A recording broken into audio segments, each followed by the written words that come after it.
Hello and welcome to another episode of the Kind Regards podcast. This week, we're continuing our conversation with Chanozya Kabaghe, a multi-award-winning financial literacy expert and angel investor. In this segment, we take a deep dive into what good financial management looks like, investments and financial freedom, as well as the policy changes we need to see in order to foster financial literacy at all levels in the country. Without further ado, let's jump back into the conversation.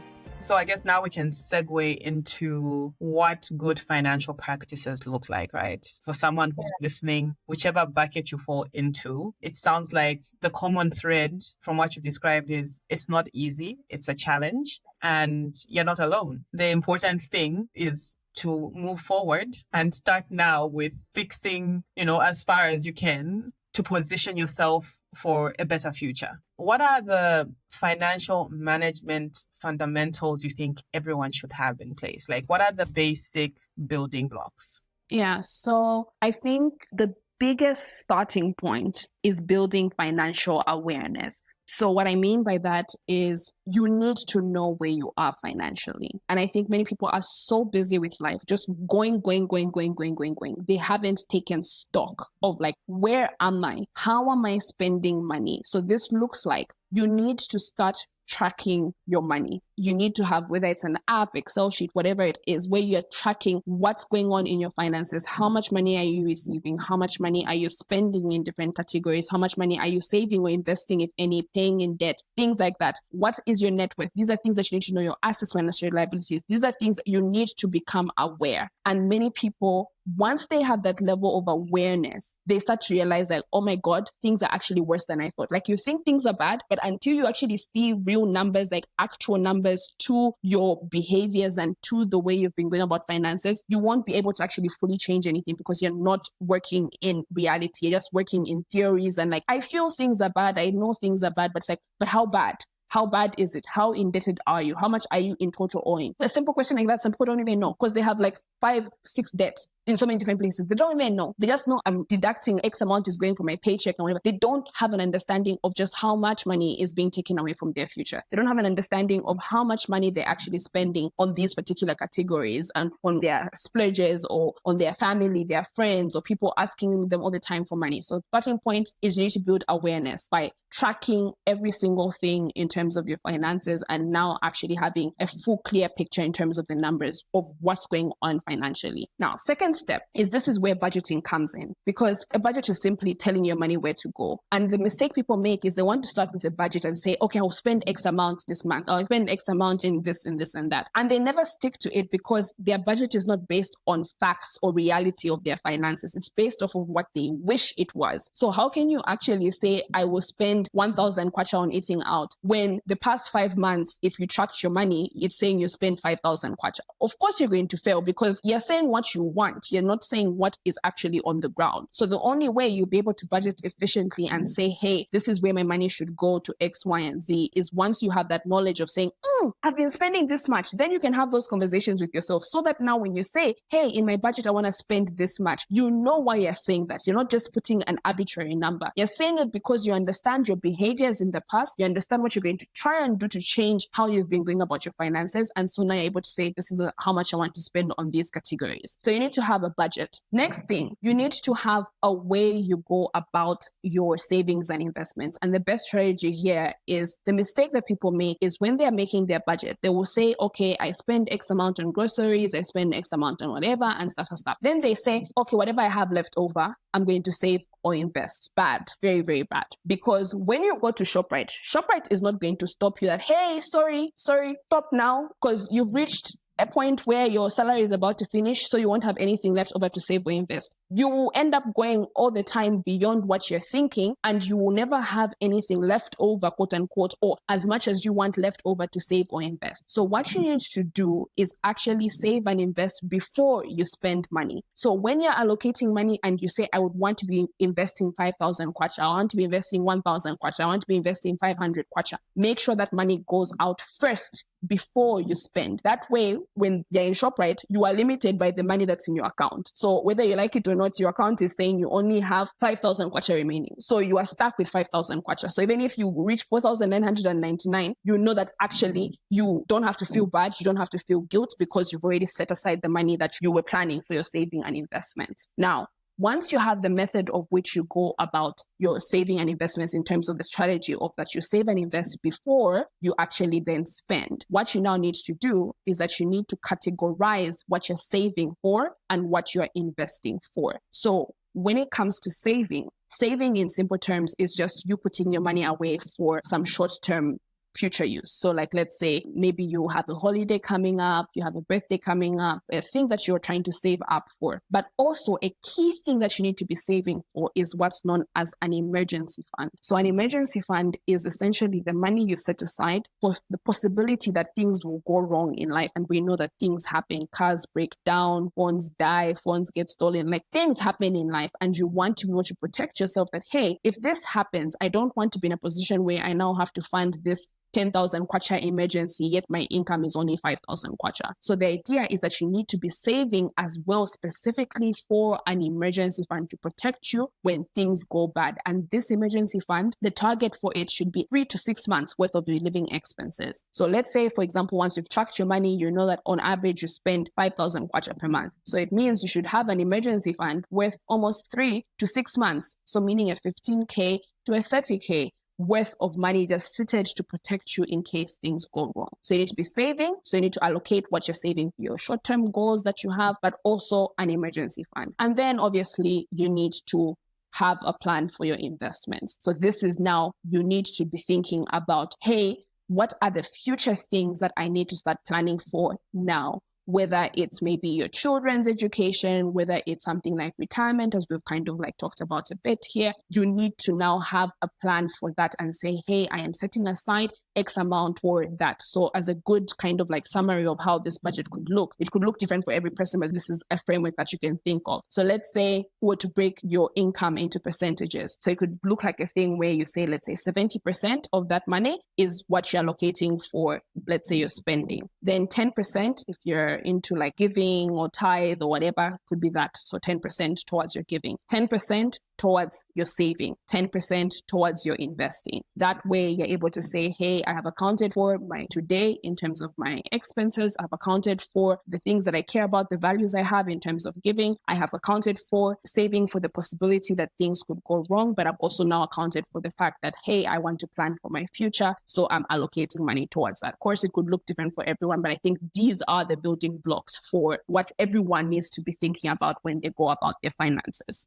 Very important. And I like that you covered the things that we should be tracking, right? So it sounds like it's important to track your expenses. Where is your money actually going? Your net worth, because I'm sure some of us have negative net worth and you don't even know it. No, exactly. Like you said, there's a big debt culture in Zambia, and I'm sure it's the same in other countries. And I think it's also important that you highlighted an emergency fund, right? Because there's a big correlation between having an emergency fund and how much debt people go to as well. Exactly. Is that something you've seen? Because that's just me, yes, right? Because if you're not ready for an emergency and say your car dies or you get sick and your insurance doesn't cover something and somehow you need to cover it, you know, you're back to the corner. You'll be forced to get into debt. That is very true. I see that all the time, that sometimes debt is gotten into like consciously because we have a particular thing that we want that we just can't afford. So let's say a car that we want, we can't afford it. We can't afford it. So we decide to go into debt. Or we have a house that we want, we can't afford it. We decide to go into debt. But many times as well, as you're rightly putting, it's because we have not planned for the things that actually, in a sense, you can't plan for, in the sense that you know when they're going to be happening, but you know that things can go wrong. So having that buffer protects you when those things go wrong, because life will happen. And so having that emergency fund can put you in a position of confidence to not have to then now borrow money, and sometimes at exorbitant rates, because you now find a situation where if it's an emergency, you can't start going through all the paperwork of banks and what. No, approval is going to take 2 weeks. It's like you want the money right now. It's an emergency. So what you end up doing, that loan shark is saying, hey, can you please give me your house as collateral? Can you give me your car as collateral? Can you give me very expensive things as collateral, and I'll give you the money instantly? And you're forced to do it because what will you do? The emergency has happened and you now find yourself in a position where you now can't pay off that debt. So now you have to go into another debt to try and pay off that debt. Like, it becomes a complete cycle and it becomes a mess for most people's finances. Yeah. And another thing that I think that you've mentioned that's important is to prioritize your savings rather than leaving it for the end. I've got a friend who says when they're doing their budget, they look at savings almost like a tax. Like, it's the first line there, and what they consider to be their income is the amount of saving. Very important. Okay. I think on the tail end of what you've described was the investing journey, right? Yeah.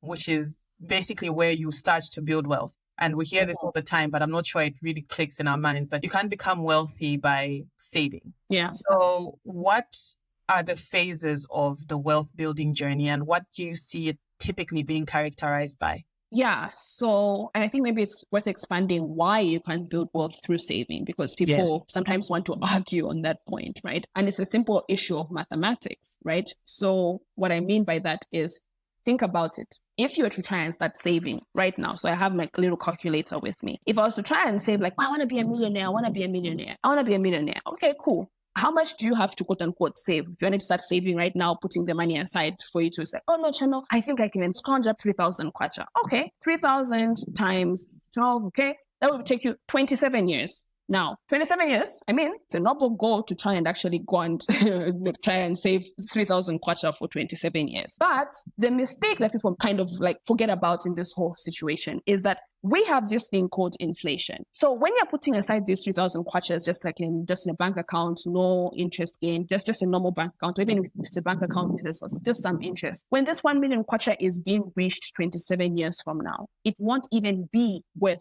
1 million kwacha, because the value of money goes down. So thinking of 1 million kwacha today, but 1 million kwacha today in today's value, 27 years from now, maybe 10 million. So in reality, you wouldn't have actually gotten the target that you want. In actuality, it would be worth maybe 200,000, 100,000. I mean, you have to use the calculator to figure out the numbers, but in actuality, the value of the money goes down. So when you're going for a target and saying, I'm planning for my children's education, and you've calculated and said, no, the cost of schooling right now for one child to go to the UK is 1.5 million. So if I start saving 3,000 kwacha every single month, I will get there in the next 20 years. It's like, no, actually, because remember that 1 million is not going to be the same value. It won't be the same value as the 1 million that you're imagining today. So the way you beat inflation, the way you beat this particular thing of the value of money going down is you invest, because investing is the idea that you're trying to actually now have your currency grow. You want the money that you're actually investing to grow. So you don't want the 3,000 you're putting aside to remain 3,000. You want the 3,000 to start now becoming more and more, so that at the end of the 27 years, I don't have the compound interest calculator here, but the idea is that at the end of the 27 years, instead of having 1 million kwacha in terms of currency, which means you only have 200,000 in value,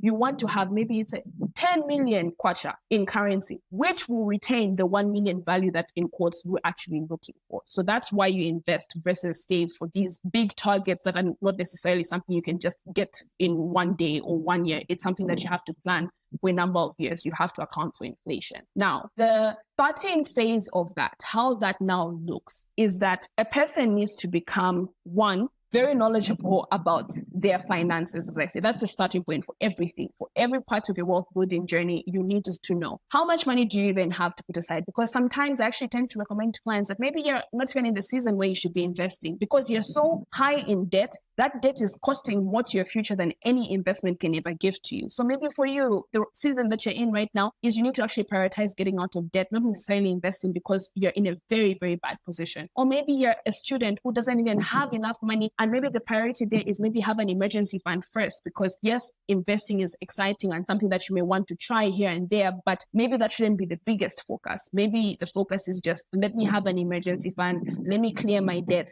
then I can think about investing. But if you do have money to be able to allocate towards investing, starting point is you need to become financially literate about investments. The mistake we make is that when it comes to a lot of things, sometimes we want to just do things and just get started. I'm very much a proponent of just do it. I love just do it. But when it comes to investing, a lot of mistakes are made when you just do something without actually understanding and actually knowing what you're doing. So people end up going into scams thinking they're investments because they're not financially literate. How will you know the difference between a scam and the real investment if you're not financially literate? You won't tell the difference. How will you know if someone is lying to you and telling you, hey, this is a better performing investment versus, how will you know that? Like, you just go with it because someone else has said this, and it will cost you a lot of money because remember, investing is not a once-off thing where you're just putting in one pin and then you're done. You're trying to do this for the next 10, 15 years. How can you consistently invest in something you don't understand? That is very, very costly. So the best thing you can do is when you're starting your journey is become financially literate. That is exactly what I did. I became financially literate. I started understanding the investments. I did not go into any single investment without understanding fully what exactly I was putting my money in, how it was going to make me money, the pros with it, the cons of it, all those things I had to learn. I needed to know every single thing because at the end of the day, that is hard-earned money that you don't have to just lose and,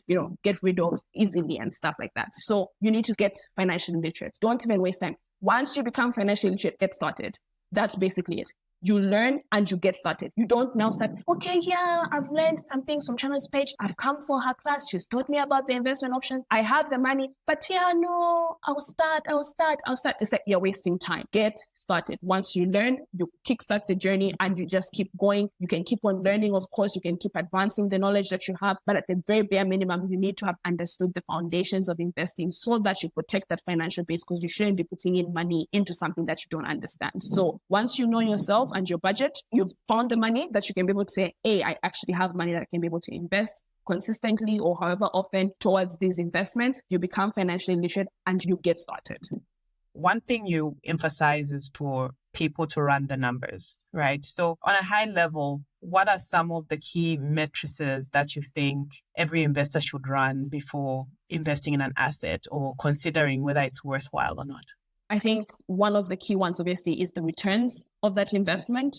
What is it saying the returns are? Because there are two sides this can go. It could either be it's a really pathetic investment in terms of that it doesn't even beat inflation, or that it's too good of an investment for it to be true. So meaning it's a scam. So you need to know the ranges of returns of investments in your country, of legitimate legal investments in your country, and now benchmark them against whether it's the pathetic investments or whether it's the too good to be true investments, so that you're able to weed out the too good to be true, i.e. scams, or the really bad ones that are just actually just wasting your time in terms of growing your money. That's one thing that you need to returns. Number two, you need to be looking at fees. Fees are a very, very important factor when it comes to your investing journey. So returns bring money into your pocket. Fees take money away from your pocket. And so automatically, that is something that needs to be accounted for, because it's easy to think, oh no, but I'm just paying 50 kwacha per month. It's easy to think of it in just a 1 year period. But what does that become over time? What does that become over the next 5-10 years? That can drastically tend to impact your investment. So you need to understand the numbers of fees. You need to understand the numbers of taxes, because taxes as well, how you structure your investments that you find may have tax benefits. Some of them may be just quite hard in terms of taxes. You need to understand the structures, especially in different countries. You'll find that different investments are structured in a way that, hey, if you get money out at a particular point, you get to pay X amount of taxes. If you get money at a particular point, you get to pay X amount of fees. Those are numbers that you need to always be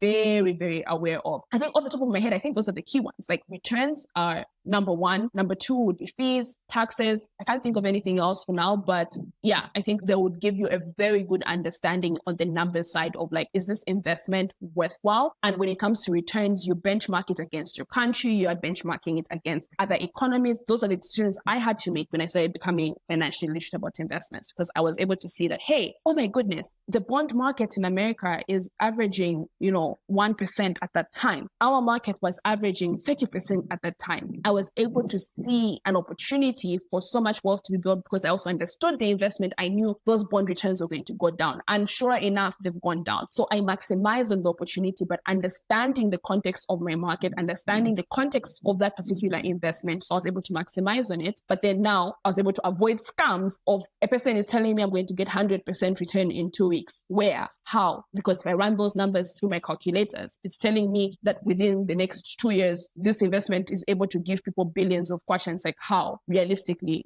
like you're able to see all that once you understand these numbers. With the process that you've described regarding investing and avoiding scams, there's also the flip side of this, right? Which is that sometimes genuinely people don't make enough to invest significantly. So at whatever point, I think the overall message is that with whatever you have, you should invest. But I think it's also important to consider the flip side, which is that sometimes the best investment that you're going to make is increasing your income, finding your income. Yes. Could you speak to that from what you've seen? Yeah, I think if I were to add something to what I had said, so I said with regards to your wealth creation journey is, you get knowledgeable about yourself, you become financially literate. You start with whatever you have, but the next phase is that you increase your income. You need to increase your income because realistically, with all those investments in the capital markets, you can get started with 1,000 kwacha and there's 250 kwacha, 100 kwacha if you're using the apps, if they were working, for example. You can get started with small amounts of money. But for many people, the biggest challenge is actually that their income is too low. Because for some people, when they're thinking, I need to find money to invest, I think I need to cut back on expenses. And yes, you should think of how you can structure your expenses to matching the income you have. But there's only so much expenses you can cut, right? There's only so low you can go with regards to decreasing your expenses. The biggest leverage you actually have is increasing your income. The only thing is that increasing your income is not a get rich quick thing. It's not a one-day process. And that's the mistake that people end up making, where they now think this investment is promising them a way to just drastically just become millionaires in 2 days because they've put in a 3,000 kwacha. So they sacrifice that money to actually putting it into that. And that's where the mismatch comes in for me, that listen, investments and increasing income are things that happen over the long term. So even when I'm talking about becoming financially literate, part of that for some people is actually becoming, whether it's business savvy, career savvy, like that is building your financial literacy because you are now knowing how can I maximize on the opportunities that are available for me in my market or in my career for me to make money or to make more money so that I can be able to invest. So financial literacy is not just about, like, okay, using these particular investments. It's about business. It's basically just about money. So wherever there's an opportunity to make money, it's how are you building that knowledge? Are you building that skill? Are you building that ability to make money, keep money, and grow money? And so for me, I think what I would say to everyone is that, yes, even if right now you even may think like, listen, okay, no, I'm kind of comfortable where I am, like I'm not earning too bad or whatever. There's always more that can be done because remember when you're living in an economy like Zambia, for example, where our inflation is so high, it is very dangerous to actually become very complacent because we see money lose half of its value every 7 years. So what I mean, I'll repeat that. So meaning, for example, 1 million kwacha right now, within 7 years is going to be only worth 500,000 kwacha. So meaning if you're thinking of what it can buy you,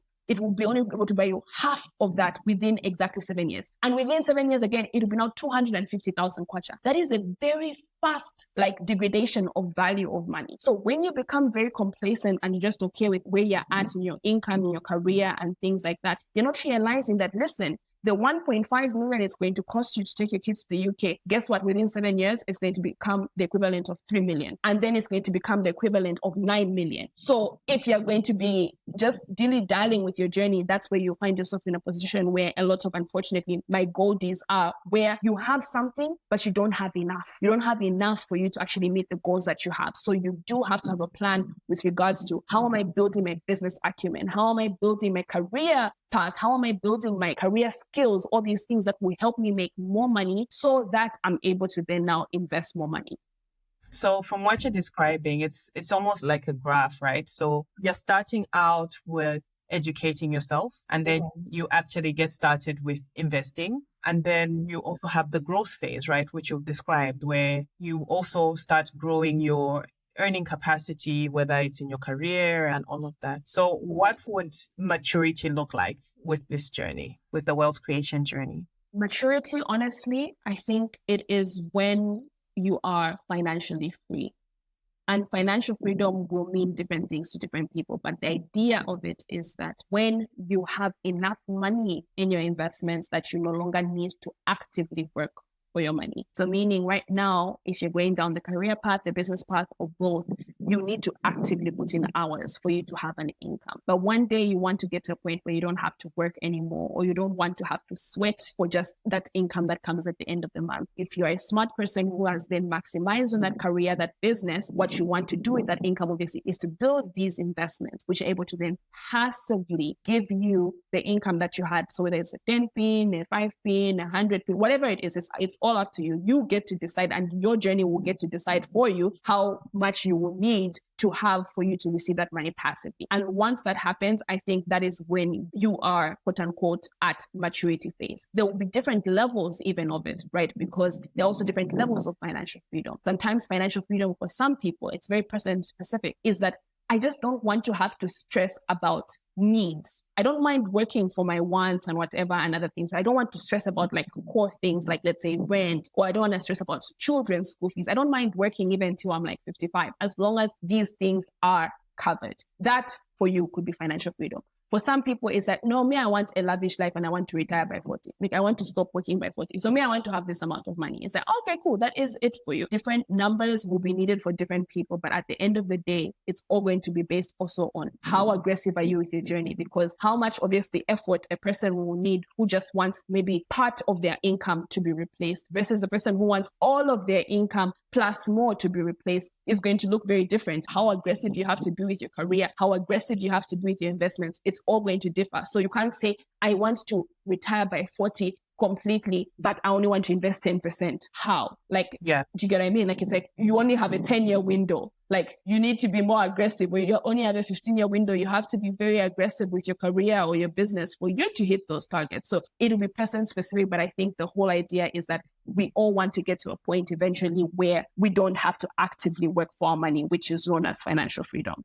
Interesting that you mentioned the financial freedom and the various types of financial freedom, which vary person by person. Yeah. Are there frameworks in place that people could use to determine? So, for example, one of the phases you've described is like where, for example, someone is fine with working, but they want their core needs to be met. So, are there frameworks that can be applied to determine how much you should be calculating and time horizons and all of that? Are there any frameworks that you can share? Yeah, so I think as a basic starting point, the calculation will be based on how much you want to receive from your investments. So let's say you want to receive 5,000 kwacha or 10,000 or 100,000. There is a calculation that is known as your financial freedom number. And this is something that has been studied, though the number is going to differ depending on how long you want to take to get there, the inflation of your country, interest rates of your country. But this, as a general rule, can be a good starting point for you to actually have as a benchmark. So it will be all based off of how much you want to receive from your investments on a monthly basis. So you'd multiply that times 12 times 25. So it's your annual expenses or your annual income that you want to receive from your investments times 25. 25 is just a multiple. It's not the number of years. It's a multiple that has been studied. Again, it could be more or less depending on the time horizon because inflation differs from different countries to different countries. But this is a good benchmark that if we were to look at the investments in your country and we try to account for inflation and interest rates, if you had 25 times your annual income that you want to receive from your investments, you will be able to be in a position that you can live passively off of those investments without that money running out. So you'll be able to receive your annual income that you've saved every year without that money running out, or the monthly amount you saved times 12, obviously, coming every single month until the day you die, and the money principal won't run out. So again, the specifics of it become very complicated depending on how long it would take, because the longer you take, especially in a country like Zambia, the bigger the number gets because inflation is eroding your value very, very fast. Whereas if the quicker you get there,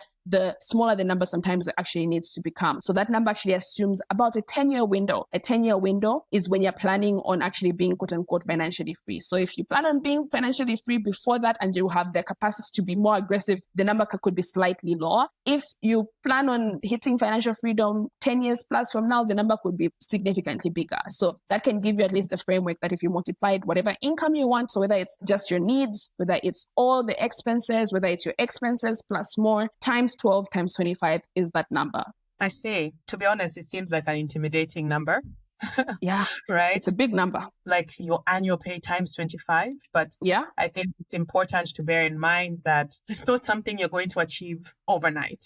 And, it's fine to space it out. Just be ambitious, but realistic with the time horizon. So I feel like we've discussed in depth a lot of the challenges that are prevalent in our market with regard to financial literacy, financial behaviors, and so on. What is something that you are seeing people do right?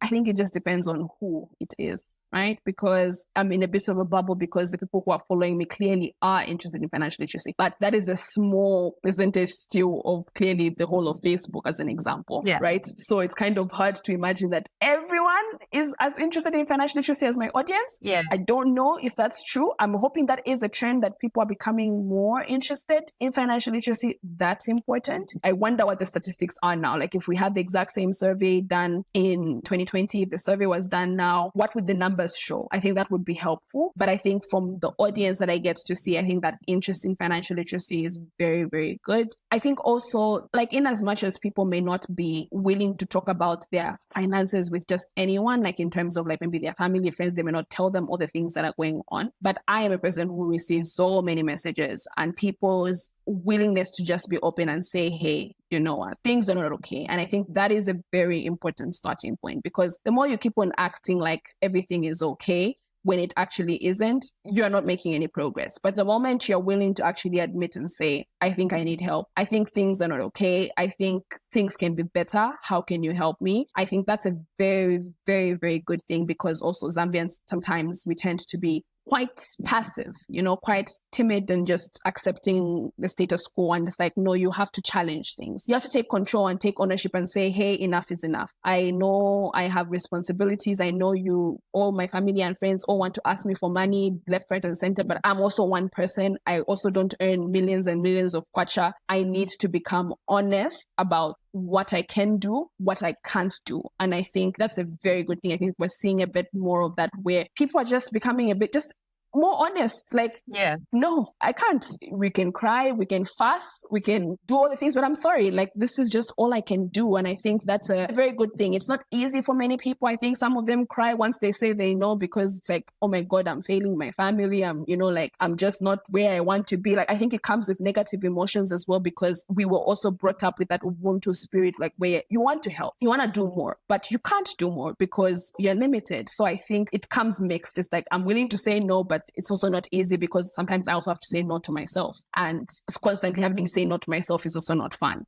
Yeah. And I think, you've said something important, which is being interested in the financial literacy, or even with yourself being a financial educator, you're in a bubble, right? And I think even more so when we think of how a lot of the financial literacy information is on digital media, like Facebook, Instagram, YouTube, etc. And I think I'm really happy to see a lot of local Zambian financial literacy educators and, people speaking out more. But I can't help but wonder if we're then leaving our brothers and sisters in the rural areas behind. What are some of the things that you think perhaps on a macro level, on a policy level, can be done to make sure we're not leaving our digitally incapacitated brothers and sisters behind? Because let's face it, in the Zambian and even African context, those still make up the majority of people we have. Our country has actually been progressive on that front. They launched the National Financial Literacy Curriculum. The problem, obviously, is that it hasn't been rolled out quickly, because the other side of when you have a curriculum is you need to have financially literate people teach it, because you can't teach finances like the way you teach science of like a grasshopper.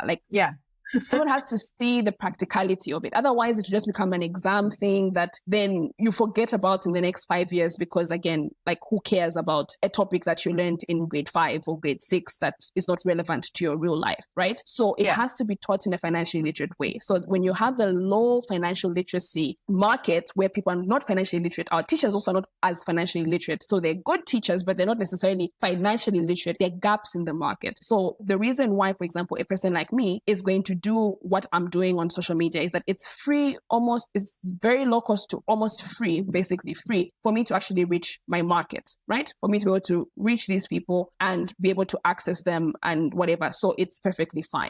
if the government is interested, obviously, in taking this further, there are so many people who are doing financial literacy. Why not actually partner with them on the ground? The same way that the government is trying to provide, they pay for doctors and things like that for them to be able to provide quote unquote free services to the people who can't afford, the doctors still have to get paid. So if the government is obviously very serious about financial literacy, then let them pay for the people who are financially literate to go into those places, because if that is also a service that is being done, expertise that is being given, it has to be paid for by someone. So if it's the government, whether it's corporates coming on board, like there has to be a collaboration effort where you recognize that wherever expertise is present, people need to be paid for it. They need to be compensated for it. So if there's no compensation, people have got no incentive. And so it's like, even if something is a mission-based thing, it sounds really good. Like we want everyone to be financially literate, but who is paying for those people to be financially literate? Someone has to pay. Someone has to foot the bill. At a macro level, I think there has to be collaboration from government, private sector to now thinking, how do we get this same curriculum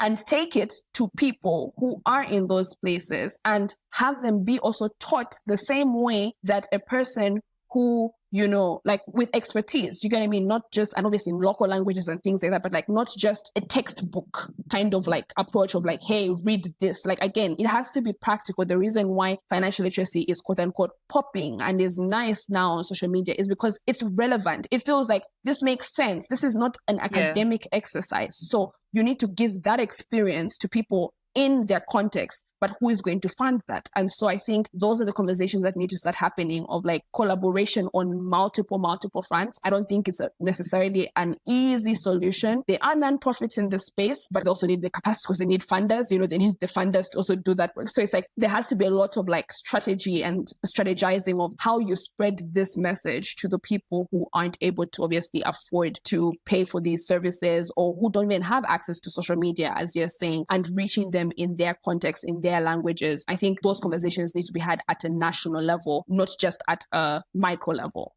I agree with that. And I see a lot of people proposing including financial literacy in the curriculum. Yeah. But that would require also upskilling the people who are disseminating the message, right? If you're going to use teachers, normal teachers, they require quite a bit of upskilling. So I think what you said is important. Say, get people who are experienced in this space and, take it from there. Chano, thank you so much for this very informative and eye-opening discussion. I really, really appreciate it. It's been great. It's nice to see all the things you're doing. Every week it seems like you have some great announcement. You recently won the Bank Governors Award in the financial education space. And I see you're also rolling out a program with Jito Kayumba. So yeah, very nice to see the impact that you're making. Very well done. So as we close with you, I'll ask this in a three-pronged approach. First of all, what's a book that you think everyone should read with regard to financial literacy?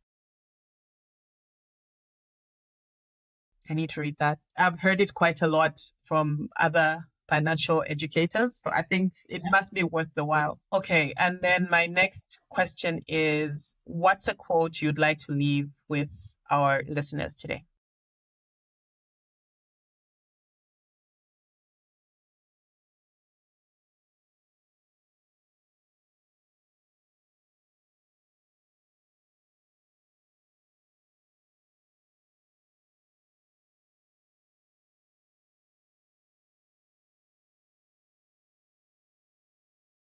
I love that. And is there a call to action that you would like people, once they click once they finish listening to this episode, what's something that you think they should do, or the majority of people listening probably need to do?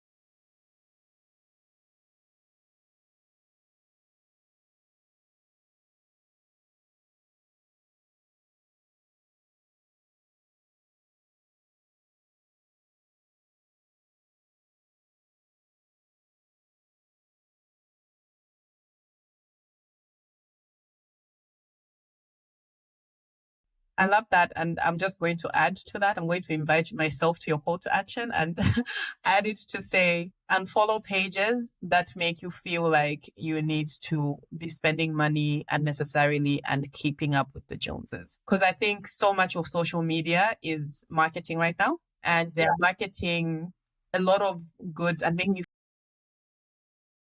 an unrealistic lifestyle, yes, and I feel bad for our generation that's always on the phone. And I feel especially bad for much younger people, because you now think that this is how you should be living life. And if you're not on that level, there's something wrong with you. But actually, a lot of the time, some of these people are not being honest. And even for those who are being honest, it's fine to aspire to that, but don't let it make you feel like your life is less than just because you don't have the latest Gucci bag.